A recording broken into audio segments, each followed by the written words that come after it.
अब हम किसकी बात करने वाले हैं? सीपीयू की, यानी कि कंप्यूटर का ब्रेन। सीपीयू जिसका कि फुल फॉर्म होता है सेंट्रल प्रोसेसिंग यूनिट, और इसे हम कहते हैं कंप्यूटर का ब्रेन यानी कि मस्तिष्क। ये भी मैं आपको बता चुकी हूँ पिछली कक्षा में कि जिस तरह हमारे शरीर में हमारा ब्रेन, हमारा मस्तिष्क हमारे पूरे शरीर की क्रियाविधि को, पूरे हमारी एक्टिविटीज़ को नियंत्रित करता है, ठीक उसी प्रकार कंप्यूटर में सीपीयू कंप्यूटर के सारे कार्यों को, यानी जो इनपुट और आउटपुट, यानी क्या काम आ रहा है और हमें क्या निष्कर्ष देना है, सारी पूरी प्रोसेसिंग को कंट्रोल करने का, नियंत्रण करने का काम कौन करता है? सीपीयू।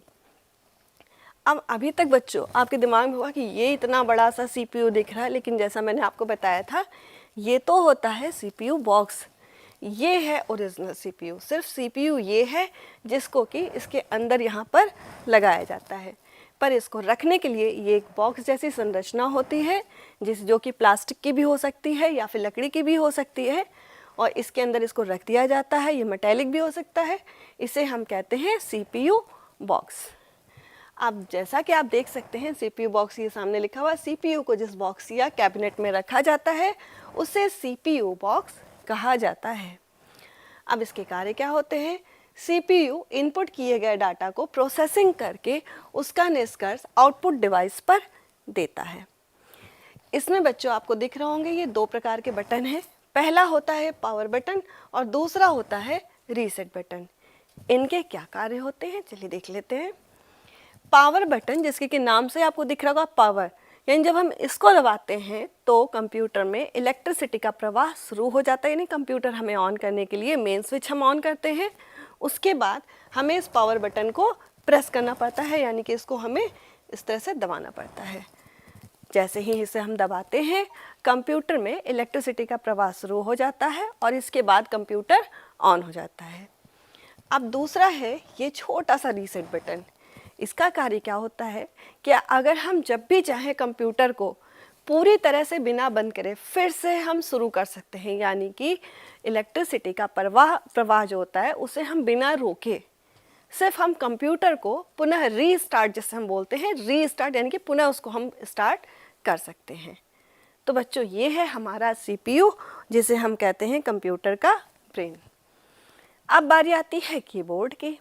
अब जैसा कि आप ये देख रहे हैं एक व्यक्ति ऐसे से उंगलियां चला रहा। अब आप सोचें ये क्या हो रहा है ऐसे से उंगलियां चलाना? बस बच्चों यही है टाइपिंग। यानी कि क्या होता है टाइपिंग? आप देख पा रहे होंगे कि पहली बात इसकी जो टाइपराइटर की कीज़ हैं ये, और हमारा जो ये कीबोर्ड है इसकी कीज़, ये दोनों आपस में काफ़ी हद तक मैच करती हैं। जैसी इसमें कुछ आपको दिख रही होंगी ये कीज़, यानी कि दिख रही बटन्स, ठीक वैसे ही बटन्स या कीज़ कुछ मिलते जुलते इसमें भी हैं।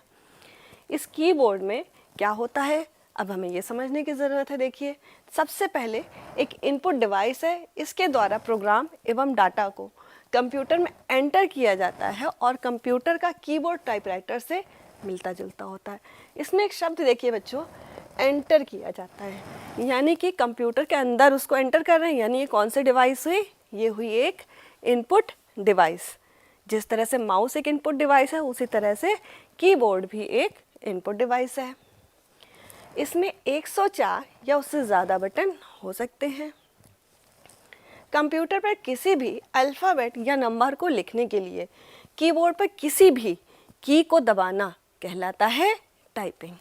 जैसा कि मैंने आपको इस पिक्चर में, इस वीडियो में दिखाया है, देख सकते हैं आप कि एक व्यक्ति बस कीज़ को दबा रहा है। तो बस हम जो भी लिखना चाहते हैं उसके लिए कीज़ को दबाना, ये प्रोसेस कहलाती है टाइपिंग। तो अब बच्चों आपको मैं करके भी दिखाती हूँ कि हम कैसे टाइप कर सकते हैं और कीबोर्ड किस तरह से दिखता है। तो चलिए देख लेते हैं। तो बच्चों ये है आपके सामने कीबोर्ड। इसमें आपको बहुत सारी कीज़ दिखाई दे रही होंगी। अच्छा बच्चों ध्यान से देखें तो इसमें कुछ कीज़ पे अल्फ़ाबेट लिखे हुए हैं, कुछ पे नंबर्स है और कुछ पर कुछ अलग अलग तरह के निशान लिखे हुए हैं, कुछ अलग अलग चीज़ें लिखी हुई हैं। तो बच्चों बेसिकली इसमें आप समझेंगे कि जो अल्फ़ाबेट जिसमें लिखे होते हैं उसे हम बोलते हैं अल्फ़ाबेटिकल कीज़, और जिन कीज़ में आप देख पा रहे हैं 1 2 3 4 इस तरह से ये नंबर लिखे हुए हैं इन्हें हम कहते हैं न्यूमेरिक कीज़। तो दो तरह के हो गए, अल्फ़ाबेटिकल और दूसरे न्यूमेरिक कीज़। इसके अलावा भी अन्य कीज़ हैं जिनमें अलग अलग तरह के निशान बने हुए हैं, कुछ अलग अलग चीज़ें लिखी हैं। जैसे कि हम बात करें शिफ्ट है, कंट्रोल ऑल्ट, इस तरह से अलग अलग कीज़ है जिनके अलग अलग कार्य होते हैं। अब हम देखते हैं कि हम इसमें टाइप कैसे कर सकते हैं। तो सबसे पहले टाइप करना है, तो देखिए हम क्या करेंगे। अब आप देखेंगे जैसे मैंने दबाया M, तो ये क्या हुआ, ये तो छोटे ABCD यानी कि स्मॉल लेटर्स में लिख गया। हम चाहते हैं कि ये स्मॉल ना हो, कैपिटल लेटर हो। तो इससे अब हमें क्या करना है, हम इसको डिलीट करना चाहते हैं। तो इसे हम, ये आप देख सकते हैं, इसको हम दो तरह से कर सकते हैं। हम डिलीट से भी कर सकते हैं, और ये लिखा है बैक स्पेस, यानी मैंने इसको दबाया तो वो डिलीट होकर हम वापस से पहले की जगह पे पहुंच गए। अब आप देखेंगे मैं यहाँ पर ये कैप्स लॉक लिखा हुआ है, मैं जैसे ही इसको दबाऊंगी इसमें एक लाइट ऑन हो गई। अब मैं M लिखूंगी तो आप देख रहे हैं क्या हुआ, कैपिटल लेटर में आ गया। फिर मैंने दबाया Y, अरे क्या, ये भी कैपिटल लेटर में आ गया। मैं चाहती हूँ इसके बाद का लेटर स्मॉल हो। मैं फिर से बैक स्पेस दबा के इसको मैंने हटाया और ये कैप्स लॉक को दबा दिया। तो देखिए आप, लाइट ऑफ हो गई। इसका मतलब अब क्या होगा, देखिए मैंने Y दबाया, अब ये स्मॉल लेटर में टाइप होना शुरू हो गया।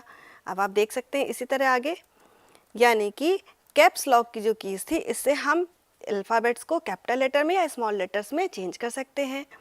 अब देखिए मैं आगे इसके टाइप कर रही हूँ। अब आप देखिए मैं बार बार ये एक बड़ी सी की को यूज़ कर रही हूँ। आप सोच रहे होंगे ये क्या चीज़ है, इसको बोलते हैं बच्चों स्पेस की। इसके द्वारा हम बीच में गैप बनाते हैं। जब एक वर्ड के बीच में ये जो हमें गैप छोड़ना होता है, इसको बनाने के लिए हमें ये स्पेस की का यूज़ करना होता है। अब मैं आगे देखिए, मुझे R लिखना है, मैं बड़ा इसको कैपिटल लेटर में करना चाहती हूँ। मैंने ऐसे दबाया कैप्स लॉक, R दबा दिया, इसको फिर दबा के मैंने ऑफ कर दिया। तो इस तरह से ये स्पेस दबाया मैंने स्पेस की, और ये बीच में गैप बन गया। फिर से देखिए मैंने इसको ऑन करके G लिखा, ऑफ कर दिया। तो इस तरह से ये मैंने पूरा लिख लिया सेंटेंस। अब मुझे फुल स्टॉप लगाना है, तो आप ये देख रहे हैं यहाँ ये डॉट जैसा बना है, दबा दिया। तो बच्चों इस तरह से आप ये देख रहे हैं कि मैंने जितनी भी चीज़ें अभी अल्फ़ाबेट में जो भी लिखा, इसी को बोलते हैं टाइपिंग। अब मैं इसके आगे अगर कुछ नंबर्स भी लिखना चाहूँ, जैसे ये आप देख सकते हैं मैंने कुछ नंबर्स दबा दिए और ये नंबर्स इस तरह से मैं लिख पा रही हूँ। तो ये है न्यूमेरिक कीज़, जिनका यूज़ करके आप नंबर्स लिख सकते हैं, और इसके अलावा जो अल्फ़ाबेट्स थे उससे यूज़ करके आप अल्फ़ाबेट्स में कुछ भी लिख सकते हैं। तो जैसा बच्चों अभी आपने समझा कि कीबोर्ड में हम किस तरह से टाइपिंग करते हैं, अब हम आगे बढ़ेंगे और जानेंगे कि मॉनिटर क्या होता है। ये इनपुट है कि आउटपुट डिवाइस है, कितने प्रकार का हो सकता है, दिखता कैसा है, इसके कार्य क्या है। तो अगर हम बात करें मॉनिटर की, तो सबसे पहले आप देखेंगे कि ये एक मुख्य आपकी कौन सी डिवाइस है। वेरी गुड बच्चों, ये है एक आउटपुट डिवाइस, क्योंकि हमने जो भी कार्य किया उसका निष्कर्ष हम कहाँ देख पा रहे हैं, मॉनिटर के ऊपर। तो इसलिए इसे हम कहेंगे आउटपुट डिवाइस। कंप्यूटर पर किए जाने वाले प्रत्येक कार्य को ये दिखाता है। और सबसे बड़ी बात कि जिसके द्वारा प्रयोगकर्ता यानी कि आप और हम, प्रयोगकर्ता और कंप्यूटर के बीच में संबंध स्थापित होता है। मॉनिटर डाटा और सूचनाओं को प्रदर्शित करता है, यानी कि हम क्या कार्य कर रहे हैं उसका जो भी रिजल्ट होगा वो आप देख पाते हैं कंप्यूटर की स्क्रीन पे। उस स्क्रीन जो कि टीवी जैसी दिखाई देती है, उसे ही हम कहते हैं मॉनिटर। अच्छा बच्चों, आपने ध्यान दिया होगा कि जब आप जाते हैं इधर उधर देखते हैं, कंप्यूटर कुछ अलग अलग आकार के दिखाई देते हैं।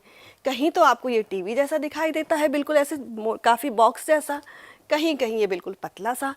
अब आपके मन में आता होगा कि कंप्यूटर तो ये भी है और कंप्यूटर तो ये भी है, लेकिन ये अलग अलग क्यों दिखाई दे रहे हैं।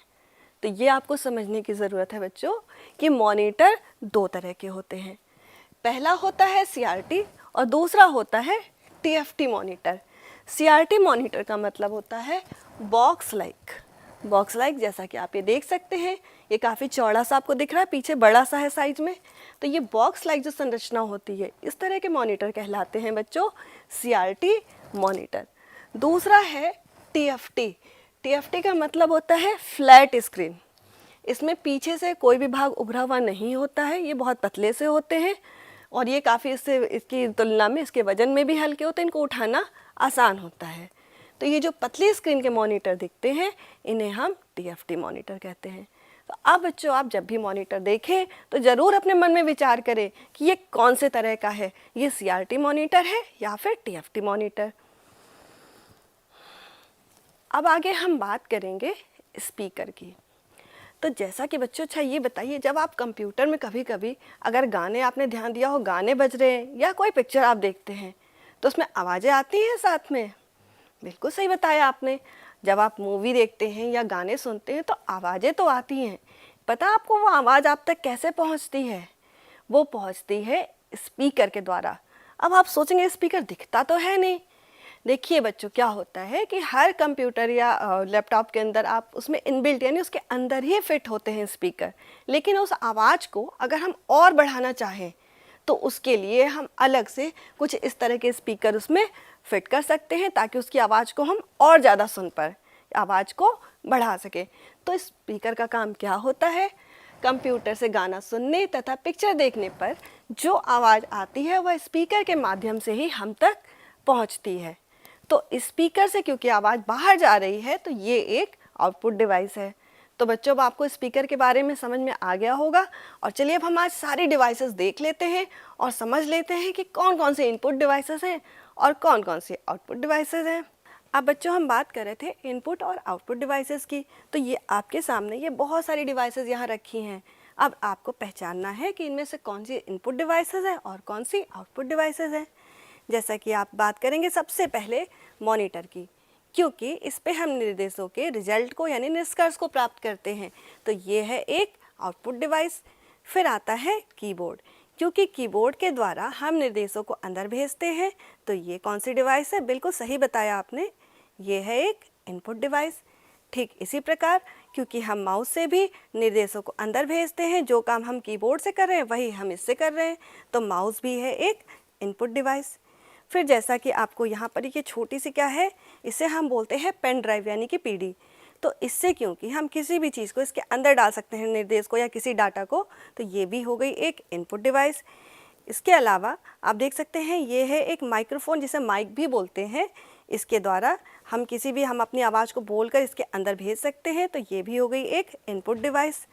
अब यहाँ आप देख पा रहे होंगे ये कुछ आपको इससे सब पहचानते हैं, इससे हम गाने वगैरह सुनते हैं।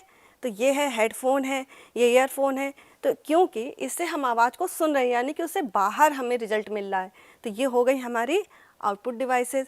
इसके अलावा ये है एक स्पीकर, जिसके द्वारा हम इसकी आवाज़ को कंप्यूटर को बढ़ा भी सकते हैं, तो ये हो गई एक आउटपुट डिवाइस। तो अब बच्चों, आप इस तरह से किसी भी डिवाइस को देखिए अपने आसपास तो ज़रूर सोचिए कि वो इनपुट डिवाइस है या आउटपुट डिवाइस। अब जैसा कि बच्चों आपने अभी देखा कि कौन कौन से कुछ मैंने आपको इनपुट डिवाइसेस दिखाई और कुछ मैंने आपको आउटपुट डिवाइसेस दिखाई, और साथ ही साथ आपने समझ भी लिया और अब आप अंतर भी कर सकते हैं इनपुट और आउटपुट डिवाइसेस में।